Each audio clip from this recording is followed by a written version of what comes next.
Hello, welcome to Warblog. I think I mentioned in a previous video that I did a day or so ago, that I wanted to do a road to Melitopol scenario to show how I would have done it after reading, some of these reports about how it's now acknowledged that the spring offensive failed. Even now, it seems strange that it's now in the past because it was all happening last year, and I did this in August 2023 as a sort of statement of how I would do it. And I didn't realize I'd done it. I'd forgotten that I'd done it, and I've just upped it a little bit. I put in some extra troops in Robotine because Robotine was sort of quite key to what was happening, and it didn't seem as though that was happening at the time. I'm not sure when that was happening. But just before I move on, I just want to mention that I've been thinking, I mentioned in the other video that I want to sort of really put a bit more effort into Warblog and make it more viable as a game and tidy it up. And I noticed yesterday there was quite a few things that haven't been updated since quite a while. So I've actually updated the intro on YouTube, which was a 2021 game introduction to a 2024 introduction.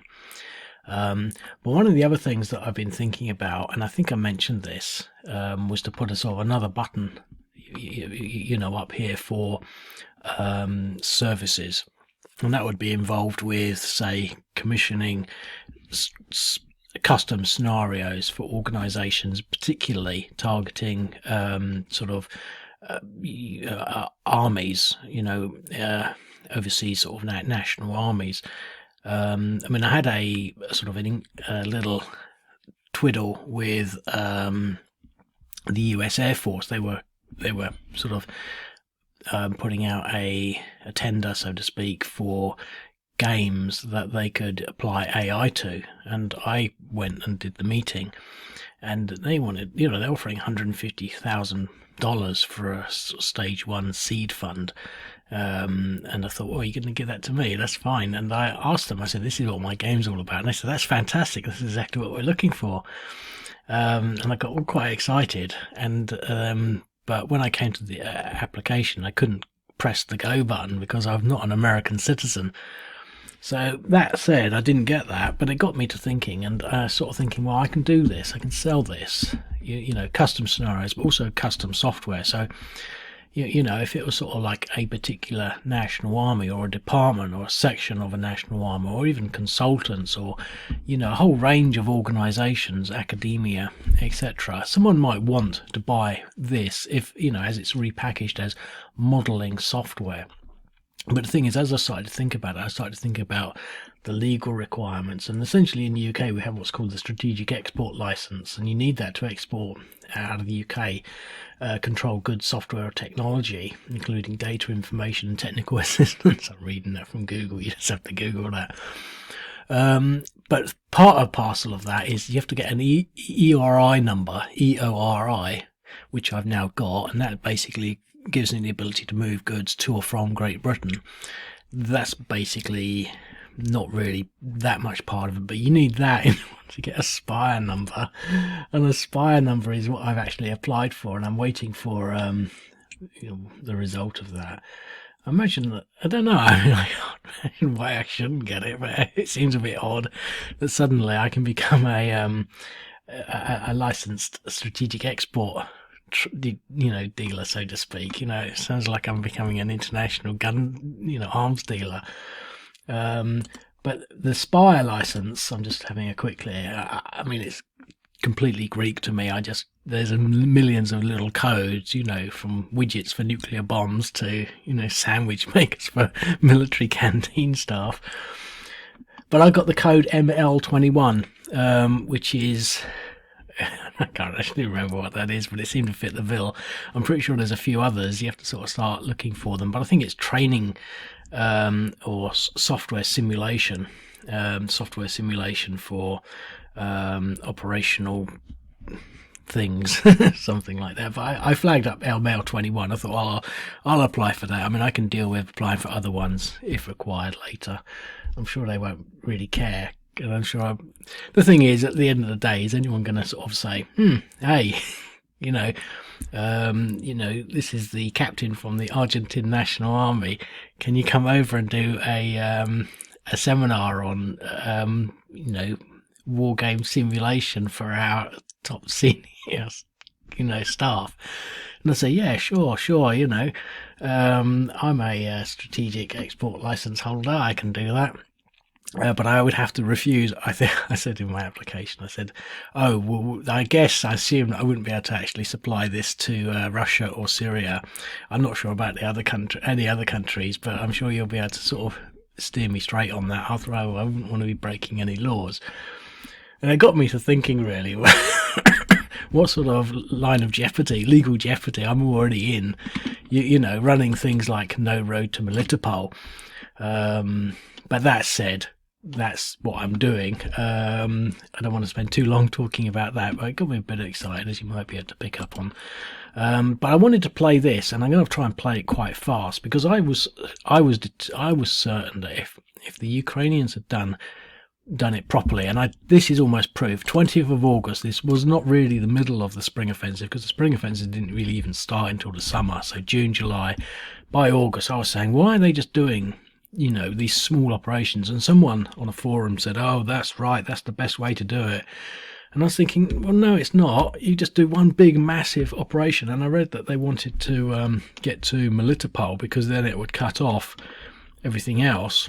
So now, obviously, I think this could do with a lot more fine tuning, because I did fine tuning there. I put them in Roboteam. I added this stack, and I don't think I did much else. But for example, there could be a bit more around Melitopol itself. You might imagine Melitopol might be a bit more defended than that. But maybe the Russians were half asleep. But we're going to play this scenario just as it is. And now it's the surprise attack by the Ukrainians, because they've just been given like 4 years national military budget in one go. And they got all this fantastic kit. And oh, look, they got special forces. And I think what we're going to do, we're actually going to land in Melitopol.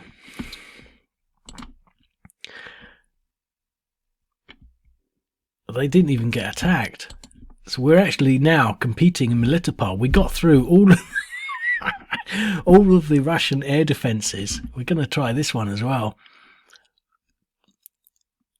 But I think we should just stack them all up.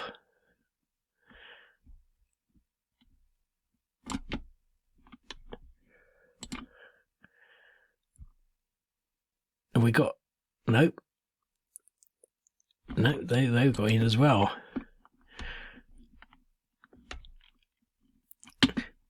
Before we do that, I don't know. Do we want to... surely Melitopol, to be quite honest, I suspect Melitopol wasn't this badly defended, but could they have got special forces in like that on hand gliders, paratrooping from like gliding 20 kilometers, because it's only about 14 kilometers. Could they have glided 14 kilometers from 30,000 feet and landed in Melitopol? Some sort of daring do that would have gone down in the annals of history, as opposed to spunking it all up against a wall, which 10 men at a time, which is pretty much what it looks like they did. Obviously I'm an armchair commander and I don't know anything about the realities of it all. But I'm tempted. I don't know what to do. It seems like Melitopol could have been taken. It couldn't have been this easy.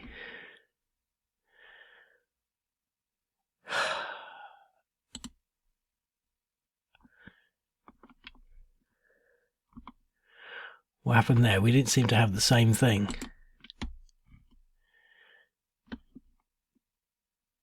That's strange. Well, he's in there. But what we're actually going to do...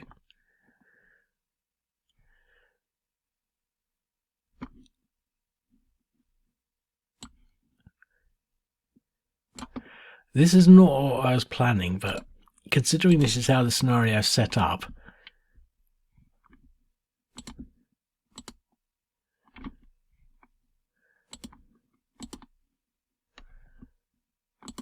So the question is, could the Ukrainians have hit Melitopol with their artillery? And I think the answer is yes. So we've now 3.2, 2.2, 2.3. And now we're going to bomb them. Presumably these are going to be the equivalent of the Russian glide bombs. I'm not going to use that word interchangeably.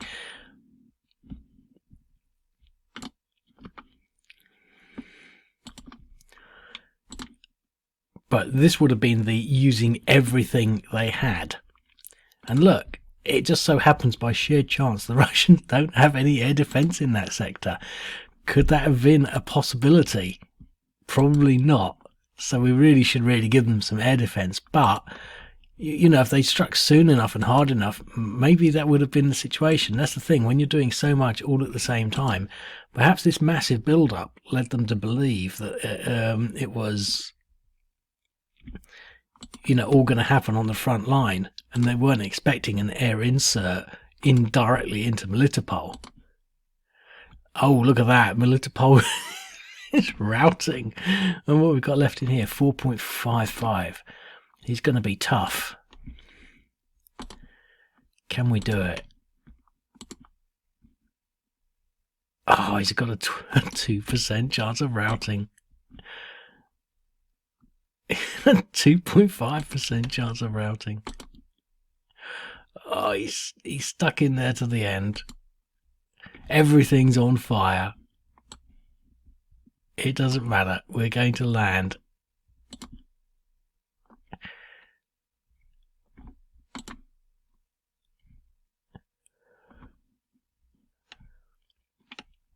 Okay, so what we've got here is some naval. So this is amphibious. This is an amphibious operation that the Russians weren't expecting. I actually want to do a scenario for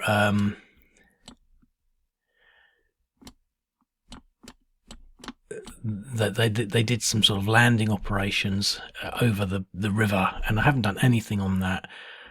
Now, what I wasn't really expecting on doing all my resources down here, but the whole idea is you use these to cause diversions. And what a better diversion than to attack Melitopol, but we could have done it here, which would have meant they would have to draw forces to counter that. Now, they're going to have to draw forces a long way to get these special forces units out there, but maybe it will cause enough of a distraction. What I did before, I get the drawing tool out. What I did before was I attacked sort of quite heavily across these river points because you've got engineers and you can build the bridges. I think there's a bridge there. I attacked quite heavily across here. But it seems, in retrospect, what they did in reality was they punched this hole here,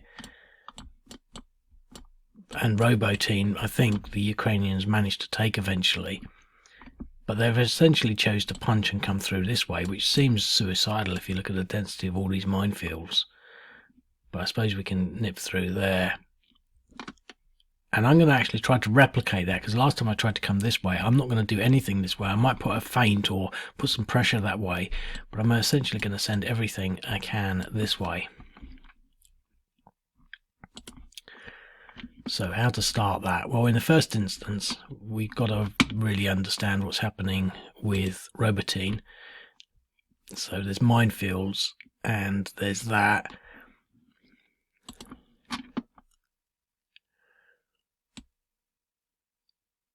We've lost all our artillery.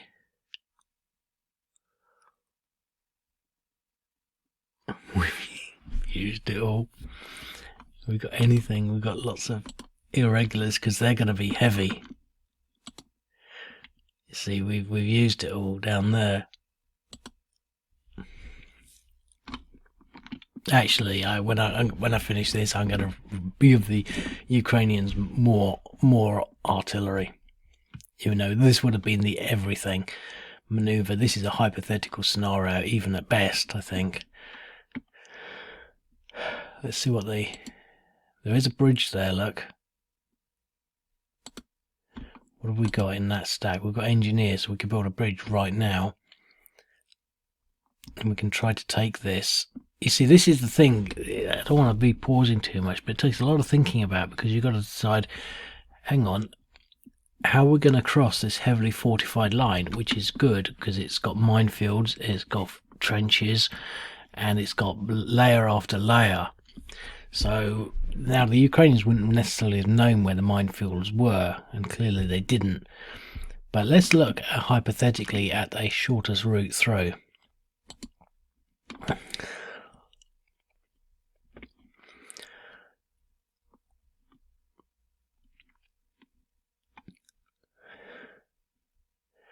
Well, getting into Robertine, that's 1. And then we can exploit down here. But once we're here, 1, 2, 3, out. 1, 2, 3, out. 1, 2. So this might be the fastest route, straight through here. And then down here. So if we try to focus on that route there, that's what I'm going to try and blow a hole through. But the thing to bear in mind here, interestingly enough, is that there's a river here. So we can't just come down here, because we have to cross this bridge, which is going to make it very difficult. Now this would be almost a better route, because there's only 2. Remember, we can clear some of these, but there's a river there. 1, 2, so we can come 1 down there and down there. So we'd have to have, coming down this way is going to be very difficult, because we would need bridges. So why did they come? Why did they do it through Robertine?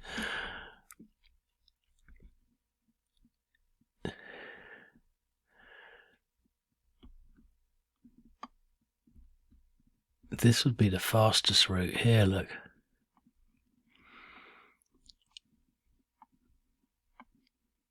The thing is, I sort of want to.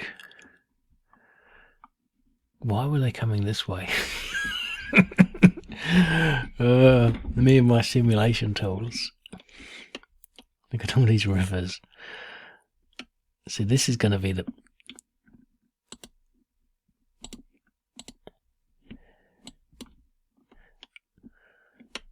I should just make 10 the default, because it's my favourite.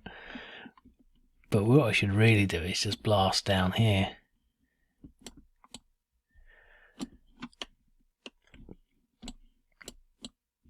But I think an operation like this was what the Americans had in mind.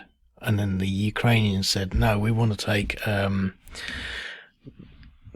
Bakhmut, whatever it's called.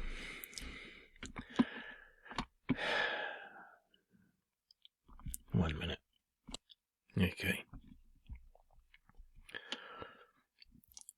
I'm in 2 minds now. It just looks suicidal coming down here. All these rivers, extra minefields. Because what I was reading, and I think I've said this a few times now, but apparently the Ukrainians accused the US of underestimating the minefields. But the thing is, and again, we've seen pictures with lots of tanks being blown up. But you know, under my plan, there would be engineers that would just be standing by to remove those tanks from the path. You know, the thing is, what happened is they got blown up, and presumably they cleared at least a bit of a path, and they should have been wave after wave to follow, not sort of, oh, that's a bit tough, let's go home and think about this. It should have all happened. And I don't want to spend too long doing this. So...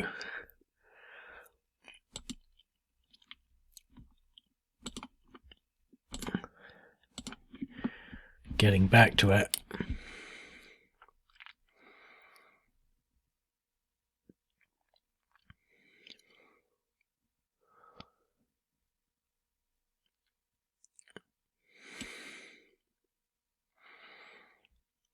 Decisions. This is the problem we had last time. I do seem to recall. No engineers anywhere.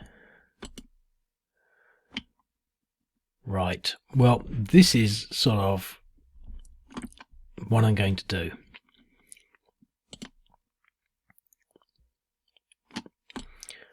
Okay. We're just going to go straight through the minefield, doing 0.4 damage. And we'll follow that up with some mechanized.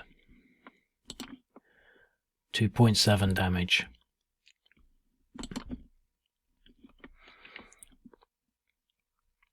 Okay, we're also going to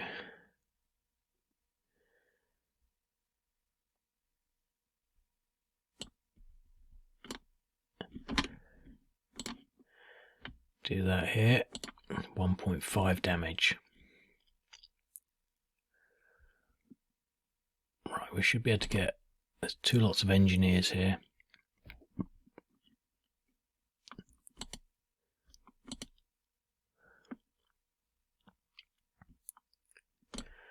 Well, 1, 2, 3, 4. What have we got in there? Okay.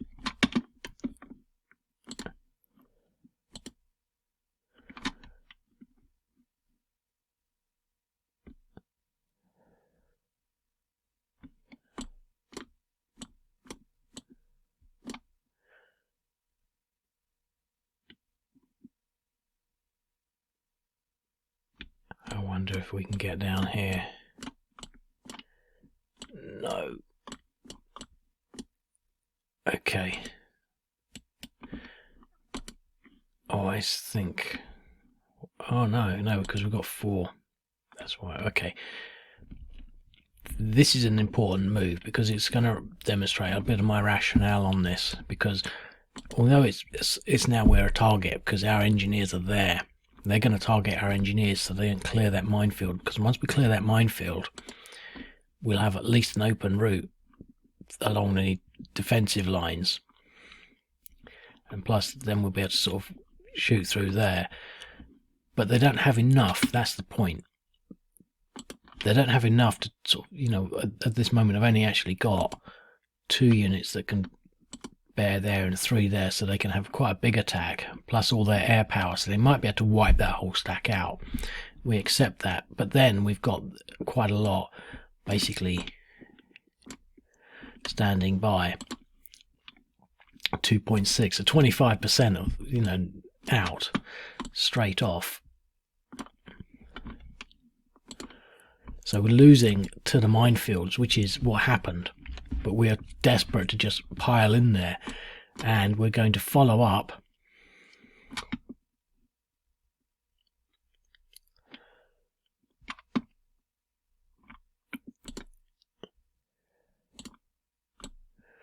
We're going to go the same thing here. 0.6, going through the minefields. Again, you know, difficult decisions, but presumably they're going through the minefields with at least some sort of attempt to clear them on the way.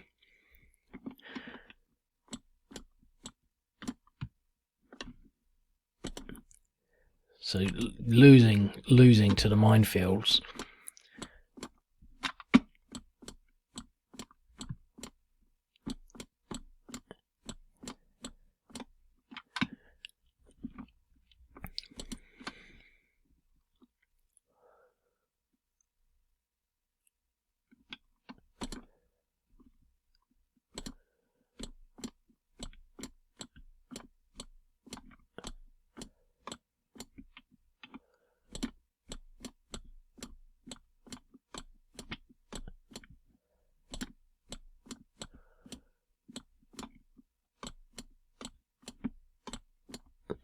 So this is a slightly different scenario because I'm trying my best to swing everything to the east here.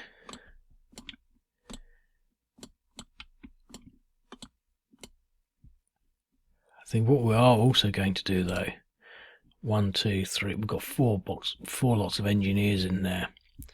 This will at least force them to divide their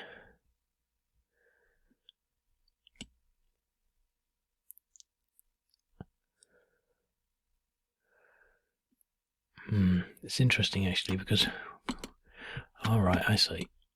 Okay, 1,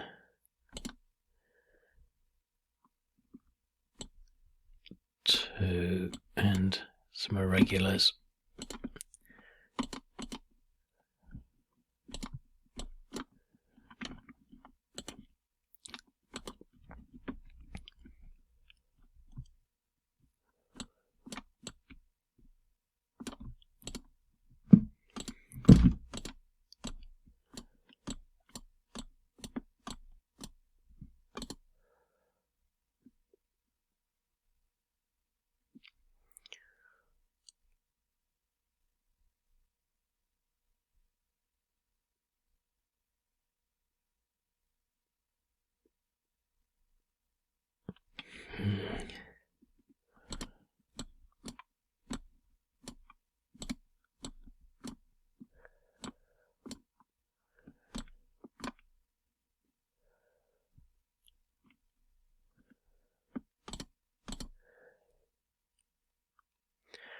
Okay, that's it for turn 1. We took it 25 minutes. It's a very slow game, but it's not addictive like these other stupid games. Right, so what have we actually done? Well, all we've done is put ourselves in a position to next turn attack the front line. So we're fighting our way through the minefields, which is not, what's that word? Against what happened. I mean, that is pretty much how it happened. So end turn.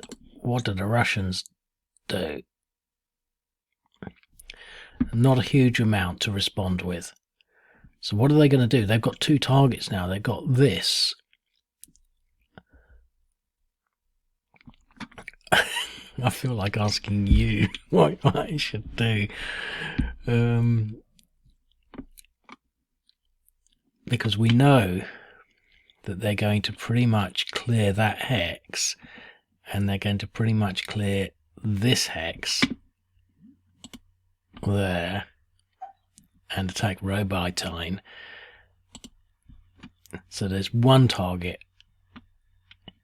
Now we can't really attack, the Russians can't really attack across this river. Not really. That would not be a good idea, because rivers are like, massive downgrades in the odds, whatever. I can't decide. It would make sense to try this, but it would seem like such a waste, because if we don't, we will lose Melitopol. But we don't have anything to defend. They've actually used everything for that purpose. Plus we've got this landing to worry about. And this is sort of what I was really trying to get to, because suddenly, yeah, the Russians do have a lot there, and maybe they should have a lot more, but it reflects as a sort of, I don't know what the word is, not sympathetically, the situation. It reflects the problem they would have had, that whatever they did have there would have had to have been split amongst the various core assaults that were going on. And this is not to discount or to sort of, well, this sort of ignores the other possibilities of mistakes, misinformation, misintelligence, and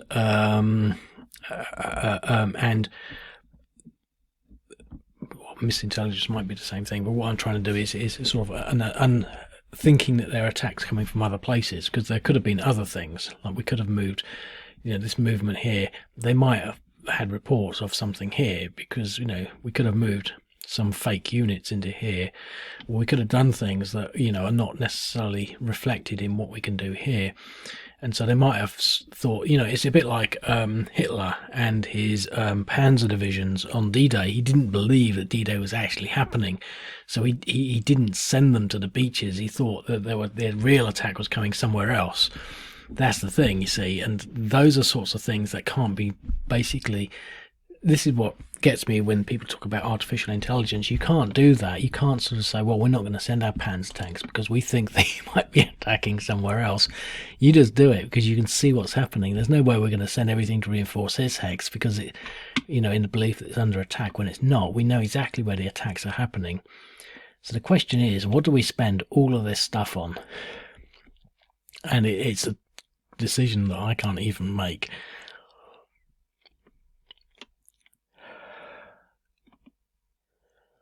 I think we get some reinforcements, but I just don't even know. I mean, can we do anything about this?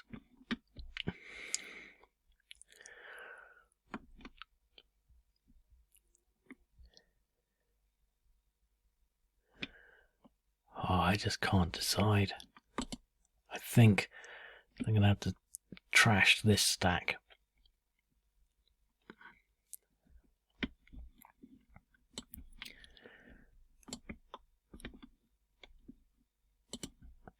It's busy, look.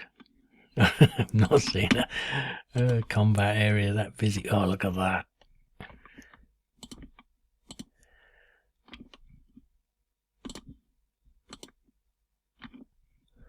Oh, look at that. They're all being blown to bits. 4.75. 7.2, 2, 2.4.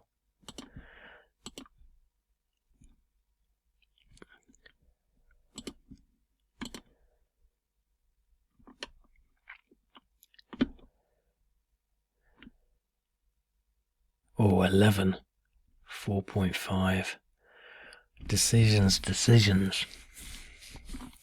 Because we do have air power, I could save the rest of this artillery and pepper up this other stack here.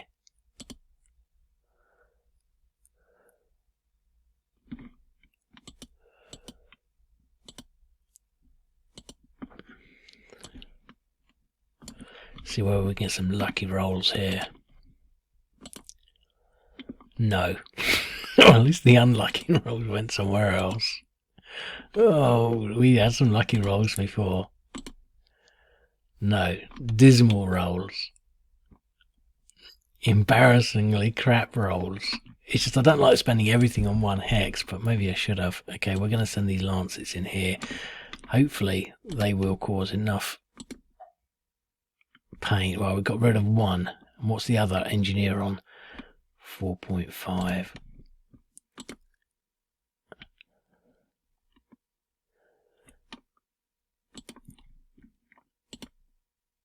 Got the other engineer. That was job done. So moving on to this hex, which we want to take out with our helicopters.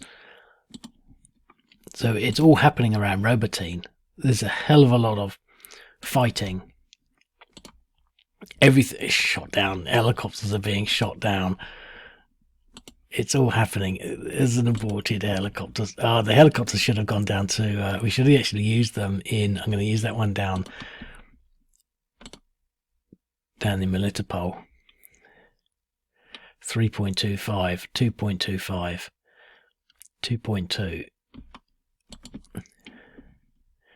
Let's just use this last one here. Because there's no air defense. That's where we should have used them. 0.4. It's pathetic because he will just recover. Okay, so the Russians, all they've got left to do now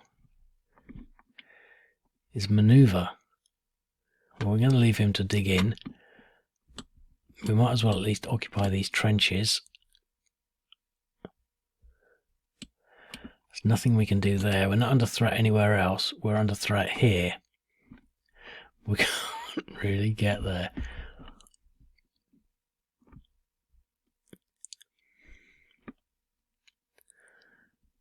We'll leave the line stationary.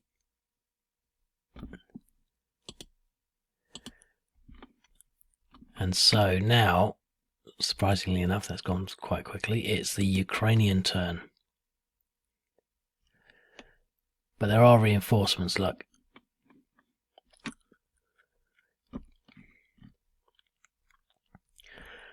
But it's getting late and I don't want to play forever. I'm just trying to demonstrate how simple it would be to actually just blast through, but it's clearly not.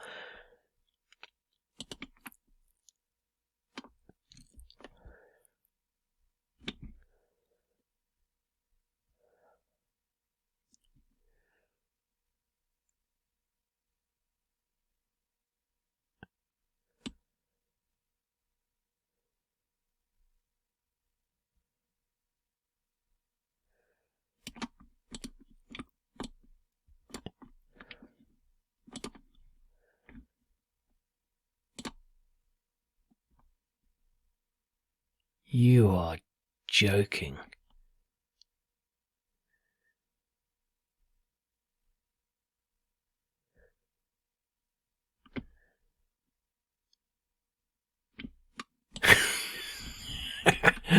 Oh, I just lost them. Are these special forces or what? Okay. That was really bad. I thought the special forces had significant modifiers. 1.2, 0.35.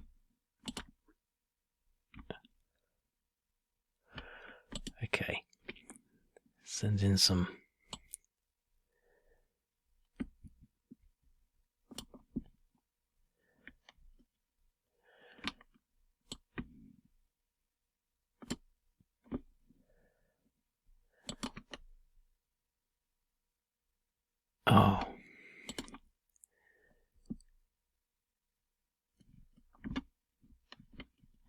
send in some drones.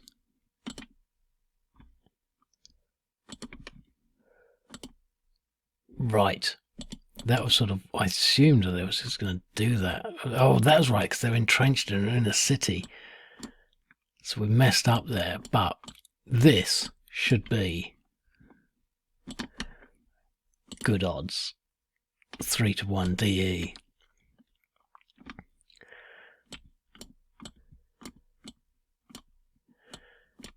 No. Okay. And everything else into Robotine.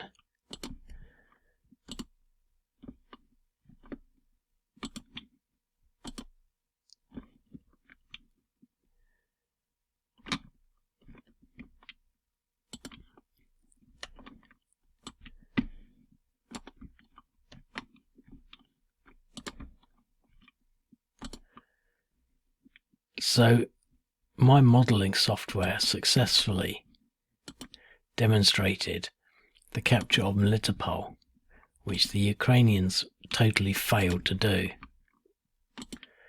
because they were just too stupid to use an air insert. Oh, the Russians would have shot everyone down. Yeah. They didn't do it though, did they?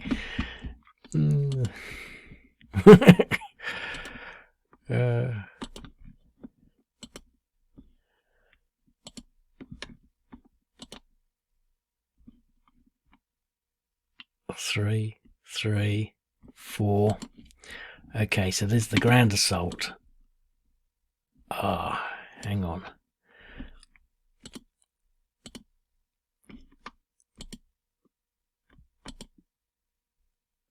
What has happened? All right, they destroyed all our engineers. That happened. Oh well.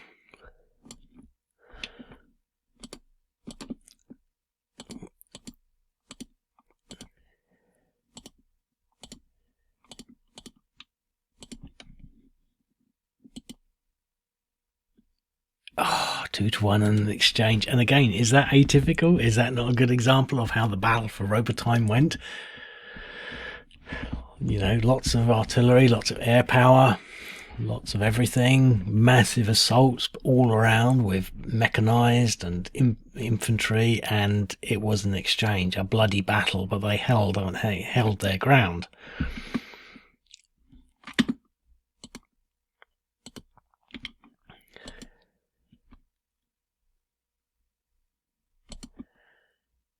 I wonder what the odds would be there.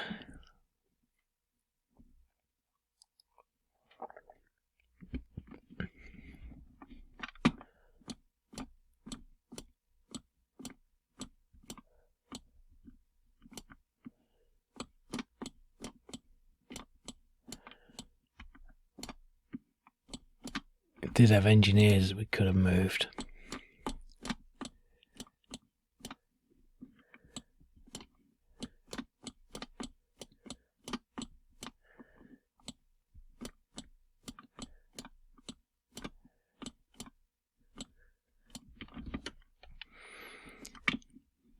But we've captured Melitopol.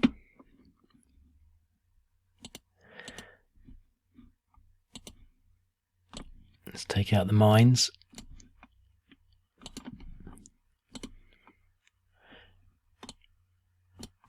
No, there's still plenty of mines in there, look. Damn.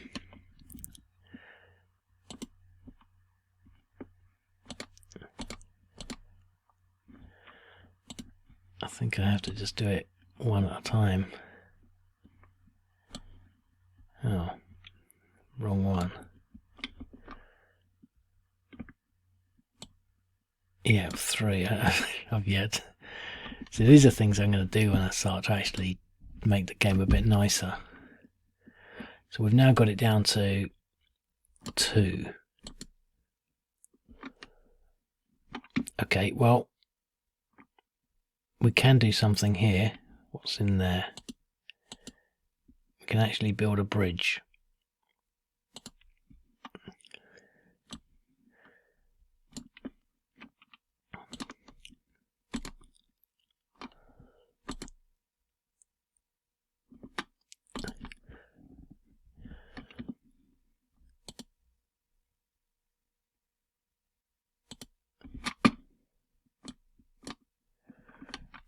and charge everyone into the mines.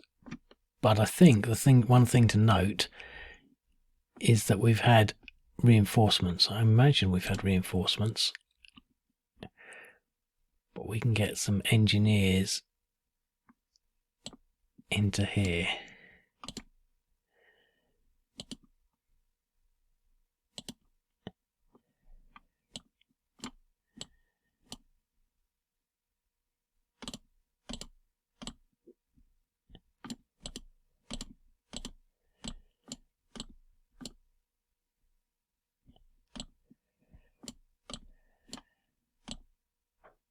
Let's send some tanks across. So the tanks are going through the mines, 1.2, 12% damage.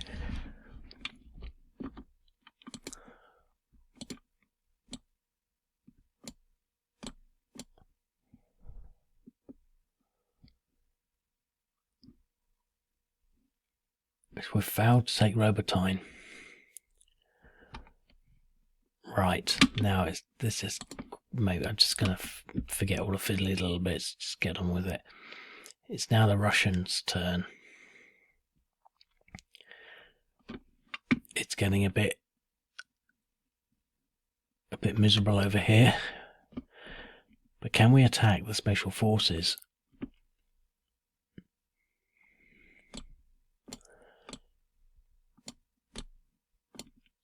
We can get into the outskirts of Melitopol. I don't think we can move any further, but what's our attack on these special forces units going to be like? 3-1 in exchange. So there's some heavy fighting outside of Melitopol, and we've taken a little bit of the ground. So there's heavy fighting amongst small units, and of course the fabled Ukrainian special forces disaster as they tried to storm Melitopol. We've just with their pride. Okay. What I'm thinking of doing is somehow using these engineers to put mines on these roads. I mean, for example, to start off with, we can use one of them instantly. It's like having a dump. It's just going to put some mines there. So now there's a 1 density minefield. I love the way these things actually work. It always amazes me that all these buttons and things with this code that did almost years ago now actually works. But we're going to put some mines here, here, and here, just to sort of try and slow down any rapid advance down this road. How far further can we move? Yeah, do it like that. He's going to stay in there and hopefully dig in. What have we got? This entire thing of engineers here. We better go this way.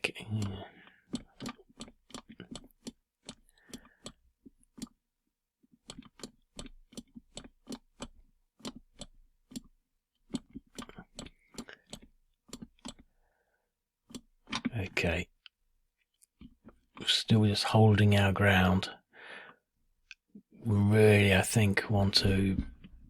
There's not a lot of threat from engineers around here. There's 3 units in there, so we might as well reinforce. However, it hurts because there's minefields in there. I still haven't done that. And they got 1.9 damage from the mines, but at least we've got a bit more in there to defend. And I think we've got to go for this stack. 2 engineers.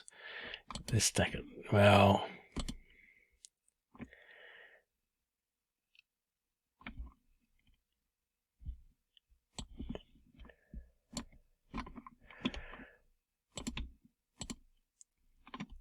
Oh, look at that. Getting some nice numbers, that's what we need.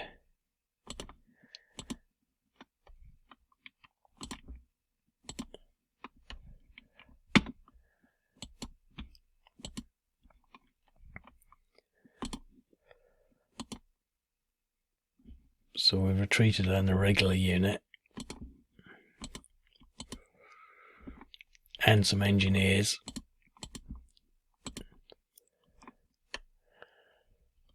What's this armoured unit on now? 2.7.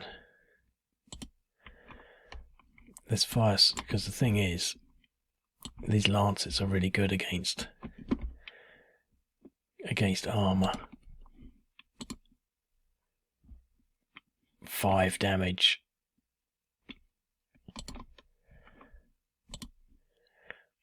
Blew the tank up.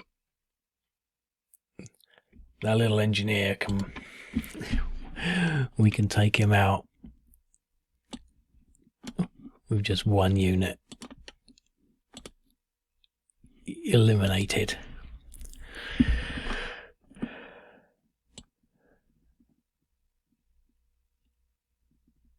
So let's fire into this stack, because I don't know what happened there, but we've got 3.25. Oh, they all missed. 6.5 against that. So there's a helicopter. We're not going to use our helicopters up there with all this air defense. We're going to use our helicopters down here. We've done some damage there, so let's see whether we can wipe this unit out. Possibly not, but there's no air defense, so we can use our helicopters quite nicely for this sort of interdiction. Okay.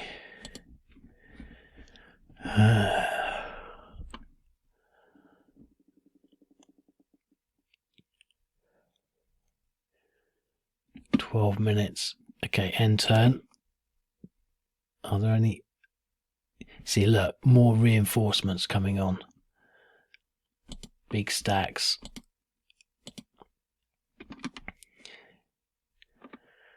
Right.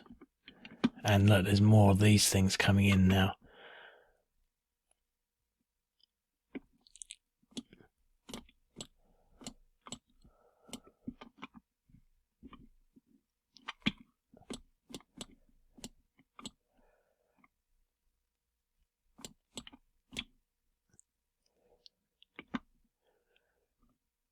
We should be able to just push him back.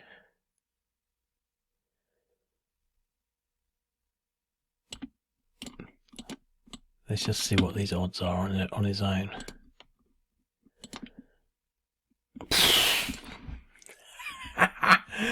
Oh, that was like 1 to 2, and we got a DR. That has got to be the luckiest roll ever. So we now officially have taken this, and it is an objective.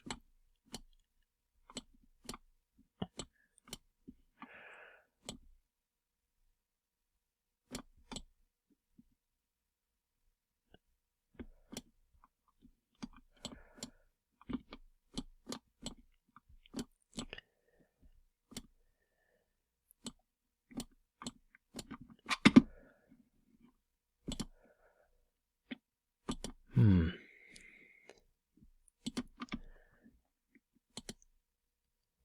6 to 1.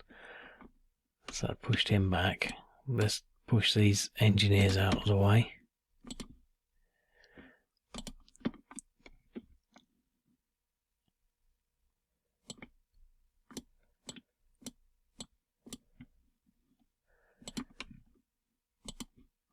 So we're exploiting behind enemy lines with our amphibious forces, causing chaos. Depressions 3, depressions 2.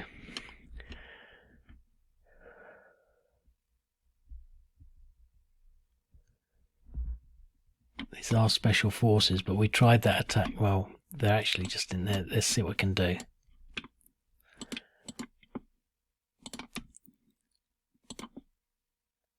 Oh, 1 to 1. So the battle for Melitopol wages on. Reinforcements promised.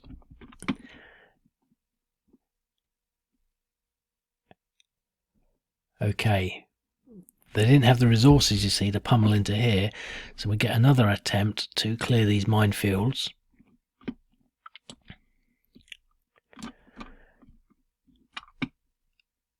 or not, because we have to wait until they recover. Interesting point. Okay, let's just try here.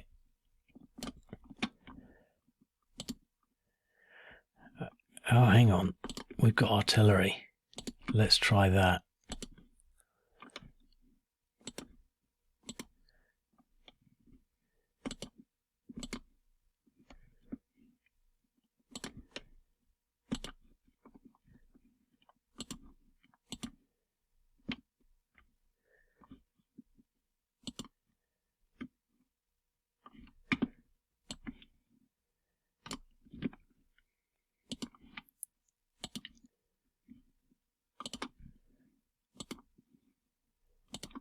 Zero, zero, zero, zero.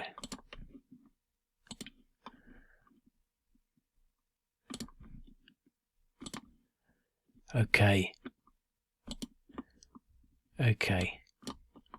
That should give us enough.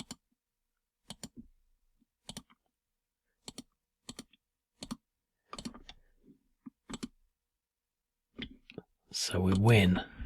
We push them out of Robertine.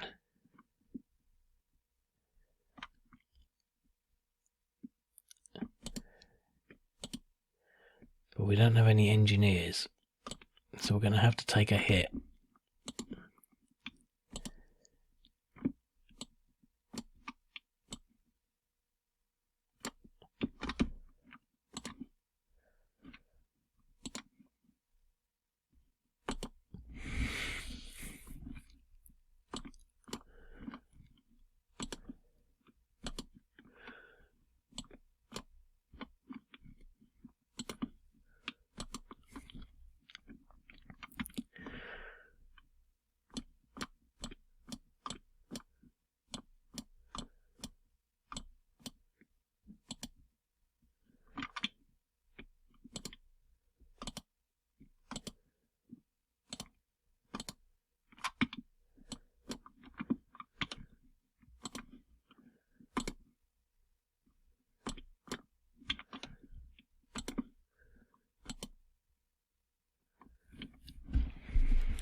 See, the Russians haven't been able to split their resources to take out these air defense units, so they can only do so much.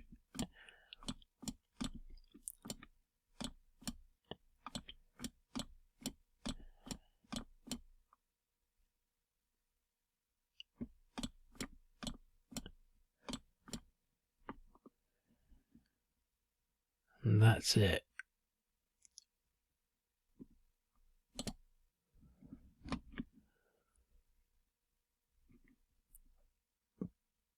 But as it stands at the moment, we've taken Robertine, we've taken Mikhailovka and Melitopol, so I win. Okay, it's 56 minutes. I seem to remember doing exactly the same thing last time now, because these little units are quite effective. But I think the thing is to sort of think, well, what else could have been done? Could we have had, you know, some more of these air inserts? Maybe have some, maybe having had some just sort of regular units that were air inserts somehow. How else could we have got there, to sort of get behind the lines, to take these places out? Because they're going to have to divert forces now. So these reinforcements are not just coming straight up this road to reinforce what's happening up here. Be interesting to see how quickly this actually breaks. Should be able to sort of get through there, and possibly next turn, and to some extent, if we can just sort of, because the Russians can't destroy all the engineers everywhere, so wherever they don't, so here they're going to basically, they're going to be able to get through there. I mean, we could have possibly have done something to attack across this river. We could have used all our artillery and all our, we've actually still got some left, look, I haven't used them all.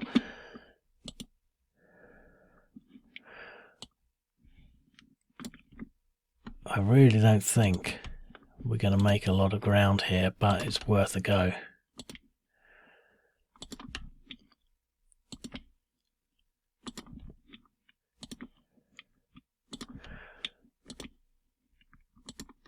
Maybe I could have been doing this somewhere else, considering I'm going to finish in a couple of minutes. Doesn't make any difference whatsoever. I'd like to play this again and continue it, and I'm not sure, but I think pretty much there are more reinforcements. But the whole idea here is that it's not just one wave, it's not just two waves, it's just like everyone that's available, everyone that's spare. So there are like 10 more waves of people, pouring through minefields. We poured through this minefield. We haven't taken it out. We went through that one. We went through that one to get into road battalion. We still have to go through minefields just to get through. Get through here. We haven't cleared them out yet. We've taken a bit of the minefields out here, but there's still 2 left. We haven't cleared any minefields yet, but we're still fighting and we're passing through. And I think that,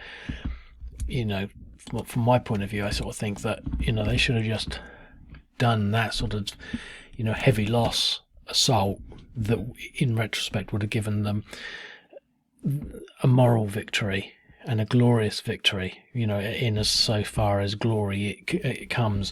I was thinking, what would it's a bit, obviously it's a bit like D-Day, but I was thinking, obviously, not so much like Incheon, because Incheon wasn't really a bloody battle. I mean, D-Day, some of the beaches there were just, very deadly.